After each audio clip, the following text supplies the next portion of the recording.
প্রিয় শিক্ষার্থীবৃন্দ, আশা করি সকলেই ভালো আছো। আজকে আমরা পড়াবো জিন এবং জেনেটিক কোড। ঠিক গতদিনের পরপরই আজকে আমরা জিন ও জেনেটিক কোড পড়াবো। প্রথমে পড়াবো জিন কি, জিনের বৈশিষ্ট্য, তারপর পড়বো জেনেটিক কোড কাকে বলে, তারপর এইভাবে শেষ করে দেব। প্রথমে জিন কি, তোমরা ভালো করেই জানো যে সন্তান সন্ততি পিতামাতার বৈশিষ্ট্য নিয়ে আসে। যেমন একটা গল্প আছে, ছেলেটি তার বাবার মতো বুদ্ধিমত্তা পেয়েছে বা মেয়েটি তার মায়ের চুল ও চোখ পেয়েছে। এই ধরনের কার্যক্রমগুলো কিন্তু জেনেটিক, অর্থাৎ লাইক ফাদার লাইক সান, এরকম কথা আছে। তা আমরা একটা কথাই বলতে পারি জিন কাকে বলে। এখানে প্রশ্ন থাকবে জিন কি, জিনের বৈশিষ্ট্য কি। জীবের চারিত্রিক বৈশিষ্ট্য নিয়ন্ত্রণকারী একককে জিন বলা হয়। আমরা জানি ডিএনএ থেকেই মেসেঞ্জার আরএনএ, মেসেঞ্জার আরএনএ থেকেই তারপর প্রোটিন সিনথেসিস হয়, এভাবেই চলতে থাকে। সবকিছু কিন্তু নিয়ন্ত্রণ করে সেই ডিএনএ, অর্থাৎ ডিএনএই হলো জিন। যাহা জিন তাই ডিএনএ, এটা মনে রেখো। আমরা একটু বলি, গ্রেগর জোহান মেন্ডেল যে মটরশুঁটি থেকেই জেনেটিক্স আবিষ্কার করেছিলেন, সেখান থেকেই কিন্তু এটা আসছে জিন ফ্যাক্টর নিয়ে। যাও আমরা বলি জিনের মূল সংজ্ঞাটা আমরা এখানে বলতে পারি।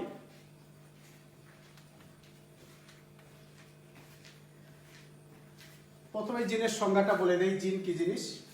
জিন হলো ক্রোমোজোমের লোকাসে অবস্থিত ডিএনএ অণুর সুনির্দিষ্ট সিকোয়েন্স, যা জীবের একটি নির্দিষ্ট কার্যকর সংকেত আবদ্ধ করে এবং প্রোটিন হিসেবে আত্মপ্রকাশ করে বৈশিষ্ট্য প্রকাশ ঘটায়। আগের দিন যেটা পড়িয়েছিলাম, ডিএনএ থেকেই মেসেঞ্জার আরএনএ, মেসেঞ্জার আরএনএ থেকে আস্তে আস্তে আসবে নিউক্লিয় পোর দিয়ে বেরিয়ে গিয়ে সাইটোপ্লাজমে এসে রাইবোজোমের পরে প্রোটিন সিনথেসিস করবে। আর সেই প্রোটিন সিনথেসিস মানেই কিন্তু বৈশিষ্ট্য প্রকাশ ঘটানো, তাই তো? তাহলে এটা করতে গেলে প্রোটিন সিনথেসিস পর্যন্তই কিন্তু জিন কাজ করে থাকে, যেটা পিতামাতার বৈশিষ্ট্য সন্তান সন্ততিতে ট্রান্সফার করে থাকে।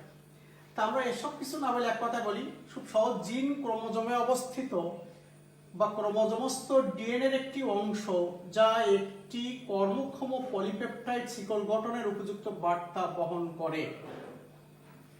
একটা কথা কিন্তু লোকাস, ক্রোমোজোমের যেখানেই যেখানেই জিন বা ডিএনএ থাকে সেই জায়গাকে কিন্তু লোকাস বলা হয়। তাহলে জিনের আমরা বৈশিষ্ট্য শিখলাম। আর এখানে বেশ কিছু শব্দ আছে, আমরা এভাবে যদি বলি, আধুনিক ধারণা মতে জিনকে বিভিন্ন একক রূপে প্রকাশ করা হয়, যেমন রেকন, মিউটন, সিস্টন, এইগুলো সংজ্ঞা দিয়েছে।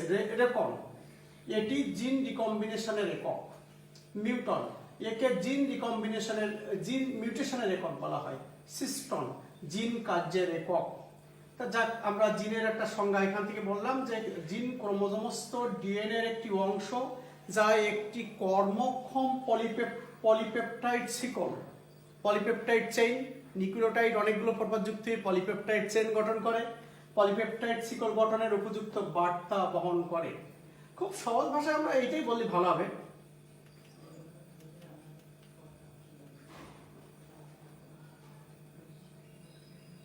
এটাই জীবের চারিত্রিক বৈশিষ্ট্য নিয়ন্ত্রণকারী একককে জিন বলা হয়, আর কিছু বলতে হবে না। এখন আমি জিনের কিছু বৈশিষ্ট্য তোমাদের দেখাই। জিনের বৈশিষ্ট্য তোমাদের বই আছে, এই বই আছে জিনের বৈশিষ্ট্য। জিন নিউক্লিক অ্যাসিড দিয়ে গঠিত, শিওর জানি আমরা নিউক্লিক অ্যাসিড দিয়ে জিন গঠিত। তারপর এরা প্রকৃত কোষের ক্রোমোজোমে অবস্থান করে এবং আদি কোষের নিউক্লিয় বস্তুতেই অবস্থান করে বা প্লাজমিডে অবস্থান করে, এটা আমরা জানি, ওতে নিউক্লিয় থাকে। তারপর এটি জীবের প্রকরণ এবং পরিব্যক্তিতে মুখ্য ভূমিকা পালন করে। জীবের প্রকরণ ঠিক করে এই জিন, পরিব্যক্তি মিউটেশনে এটা মুখ্য ভূমিকা পালন করে। জিনের পরিবর্তন ঘটিয়ে জীবের বৈশিষ্ট্যের পরিবর্তন ঘটানোই কিন্তু মিউটেশন। জিন জীবের বিশেষ কোনো বৈশিষ্ট্য বংশানুক্রমিকভাবে বহন করে। তোমার কানটি তোমার বাবার মতন, তোমার চুল কোকড়া তোমার বাবার মতন, এই যে বংশ পরম্পরায় এটা ট্রান্সফার করে জিন।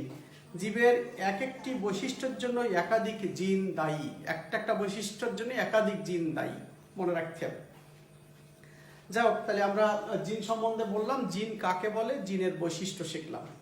আরো কিছু শব্দ আমরা শিখি। কোনো প্রজাতির কোষে বিদ্যমান সকল ধরনের এক সেট ক্রোমোজোমে বিদ্যমান সকল জিনের সমষ্টিকে বলা হয় জিনোম।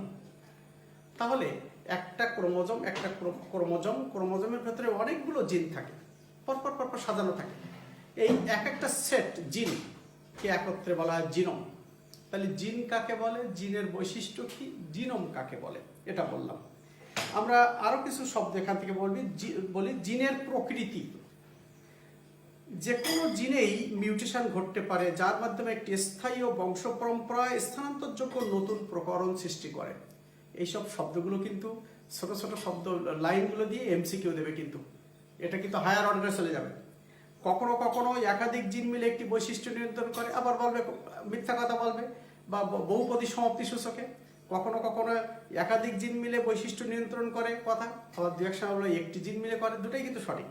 যেমন মানুষের উচ্চতা, কখনো কখনো একটি জিন অন্য জিনের প্রকাশকে পরিবর্তন করতে পারে, অনেক জিনের প্রকাশ পরিবেশ দ্বারা নিয়ন্ত্রিত হতে পারে। এই যে জিনের প্রকৃতি আছে তোমার বইয়ে, এই জিনের প্রকৃতি, তারপর জিনের বৈশিষ্ট্য, এইসব গুলো কিন্তু ভালো করে মনে রাখতে হবে, তাই না হলে আমরা এমসিকিউতে পারবো না কিন্তু। আচ্ছা, আমি গতদিন একটা কথা বলেছিলাম, ইন্ট্রন এবং একজন। ইন্ট্রন অর্থাৎ প্রি মেসেঞ্জার আরএনএতে অনেক সংখ্যক নিউক্লিওটাইড থাকে এবং তার থেকে সেটাকে বলে ইন্ট্রন, এবং তা থেকেই যখন কাটছাট করে ছোট করা হয় তখন সেটা হবে একজন, যা প্রোটিন সংশ্লেষণে অংশগ্রহণ করে। তাহলে ইন্ট্রন কিন্তু প্রোটিন সংশ্লেষণে অংশগ্রহণ করে না, একজন প্রোটিন সংশ্লেষণে অংশগ্রহণ করে। এইসব শব্দগুলো কিন্তু এমসিকিউ এর প্রশ্ন। যাক, আমরা এখন এর থেকে সরে আসি যে আদিকোষে জিনের প্রকাশ। আদিকোষে জিনের প্রকাশ দেখি এখানে।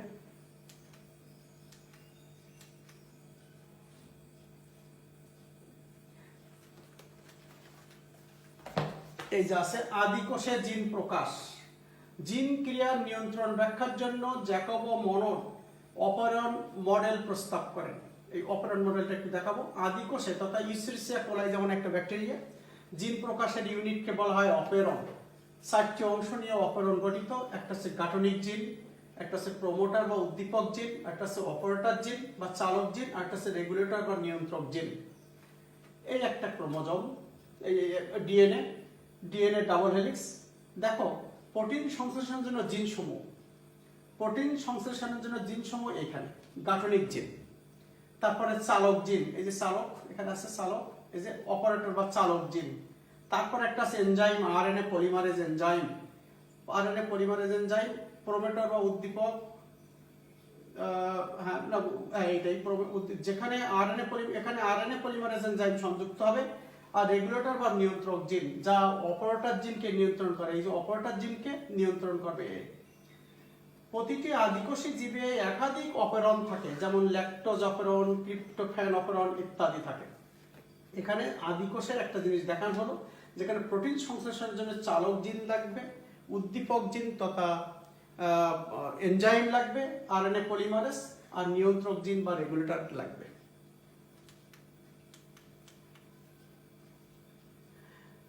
আচ্ছা, প্রকৃত কোষের জিনের প্রকাশ। আমি আগের দিন যেসব পড়াইছি সবকিছু প্রকৃত কোষের কথাবার্তা। সেখানে কি লাগবে? সেখানে প্রথমে লাগবে ট্রান্সক্রিপশন। কোথায় হবে? কোষের নিউক্লিয়াসের মধ্যে। মেসেঞ্জার আরএনএ প্রসেসিং, সেটাও কোষের নিউক্লিয়াসের ভেতরে। ট্রান্সলেশন কোষের সাইটোপ্লাজমে। ট্রান্সলেশন পরবর্তী প্রসেসিং নিশ্চয়ই সেটা হবে কোষের সাইটোপ্লাজমে। এবং ফিডব্যাক ইনহিবিশন প্রক্রিয়ার মাধ্যমে, অর্থাৎ সেখানে কি প্রোটিন তৈরি হয় তাই। তাহলে এখানে বলছে ব্যাকটেরিয়ার ক্রোমোজোমে অপহরণের জিন ক্রিয়া কৌশল এখানে চিত্রে দেখানো হয়েছে আগেরটা। সুকেন্দ্রিক কোষের ক্রোমোজোমস্থ জিনের ক্রিয়া কৌশল অপেক্ষিত জটিল। ক্রোমোজোমের ইউক্রোমাটিন অংশের জিন ক্রিয়াশীল হয় এবং হেটারোক্রোমাটিন অংশের জিন ক্রিয়াশীল হয় না। আমি এসব কথা বলতে চাচ্ছি না। আদি প্রকৃতির কোষে কি হয়, প্রকৃত প্রকৃতির কোষে জেনে রাখো। এগুলোর জন্য খুব ওয়ারিড হওয়ার কারণ নেই। আমরা মূলত এখানে জিনোম এবং জিনের বৈশিষ্ট্য বা জিন কি কাজ করে সেটাই আমরা বলবো। পরের স্লাইডে আমি যাই। জেনেটিক কোড খুব ভালো করেই তোমরা শিখে ফেলেছো ইতিমধ্যেই। 3টা নিউক্লিওটাইড না হলে একটা কোড হবে না, আর একটা কোড দ্বারাই এক বা একাধিক অ্যামিনো অ্যাসিড বহন করবে। মনে রাখতে হবে কথাটা। ভুল বললাম, একটি অ্যামিনো অ্যাসিড একাধিক কোড দ্বারাই বহন করবে। তাহলে সেই কোডটা 3টা নিউক্লিওটাইড নিয়ে গঠিত। তাই আমি জেনেটিক কোড সম্বন্ধে বলি। কোড অর্থ হলো গোপন সংকেত। এই যে ইন্টেলিজেন্সের লোকজন গোপন তথ্য ব্যবহার করে না, গোপন সংকেত ব্যবহার করে তারা বিভিন্ন রকম ক্রাইম ডিটেক্ট করে। ঠিক কোড, তোমার বৈশিষ্ট্য তোমার পিতামাতার থেকে আসছে, কোন গোপন তথ্য সেটা কিন্তু তুমি জানো না। দেখি বইয়ের ভাষায়, বইটাই আছে। কোড অর্থাৎ গোপন সংকেত। এখানে দেখো একটা কথা আছে, এখানে ডিএনএ এর নিউক্লিওটাইড এ 4 ধরনের নাইট্রোজেন বেস থাকে। এটা তো আমরা জানি, ডিএনএ তে অ্যাডিনিন, গুয়ানিন, সাইটোসিন, থাইমিন, তাই তো 4 ধরনের নিউক্লিওটাইড থাকে। ডিএনএ অণুতে পাশাপাশি অবস্থিত 3টি বেস মিলিতই একটি জেনেটিক কোড গঠন করে। তাহলে জেনেটিক কোড কাকে আছে? গোপন সংকেতের মাধ্যমে বৈশিষ্ট্যের স্থানান্তর ঘটে থাকে। জীবের বৈশিষ্ট্য স্থানান্তরকারী কোডকে জেনেটিক কোড বলে। খুব সহজ ভাষা, এখান থেকে এইটুকু দিলে হবে।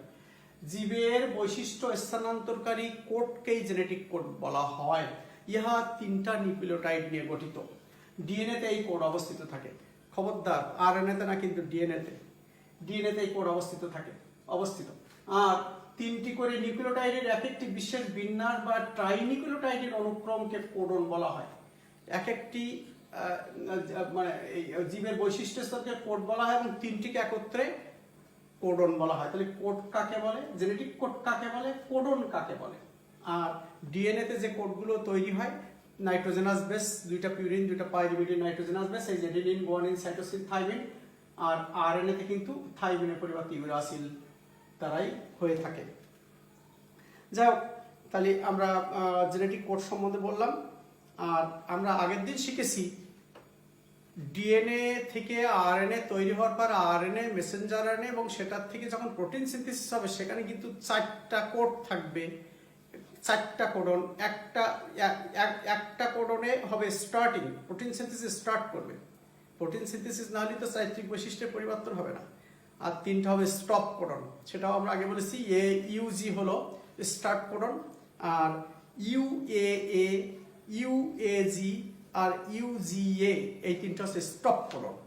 আমরা ট্রান্সলেশনের সময় এই 3টার কথা বলেছি, স্টপ কোডন বা সমাপ্তি কোডন।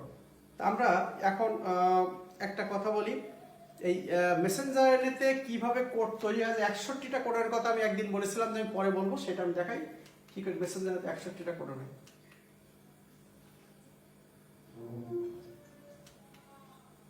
এই যে এইটা জিনিসটা ভালো করে দেখো তোমরা।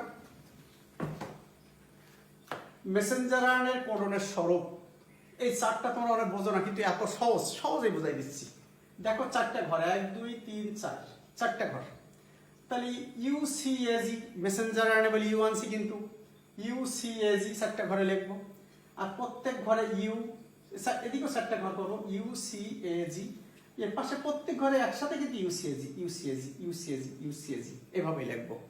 এবার দেখো এইটা আমরা কি করবো, ইউ আর ইউ, 3টে ইউ হয় না, 3টে ইউ গুণন করলে ইউ আর সি, দেখো ইউসি, ইউ এ, এই দেখো এ, ইউ এবং জি, এই দেখো এইভাবে হয়েছে। আমি এটা ধরি, তাহলে সি এ এবং ইউ, দেখো C A U, C A C, এই দেখো এটা সি এ, দেখো এটা সি এ জি, এইভাবে। আমি এটা ধরি, তৈরি করা জি সি, তারপর প্রথমটা আছে ইউ, জি সি সি, এইভাবে করতে হয়।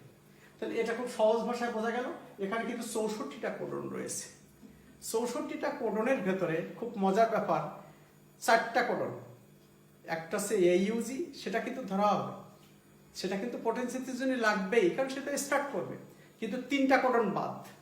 কোন 3টা কোডন? ইউএএ, ইউএজি আর ইউজিএ। দেখো ইউএএ, ইউএজি আর ইউজিএ বন্ধের নির্দেশ করে, যার জন্য এই 3টা, এই 64টা থেকে বিয়োগ করলে হয় 61টা। ক্লিয়ার?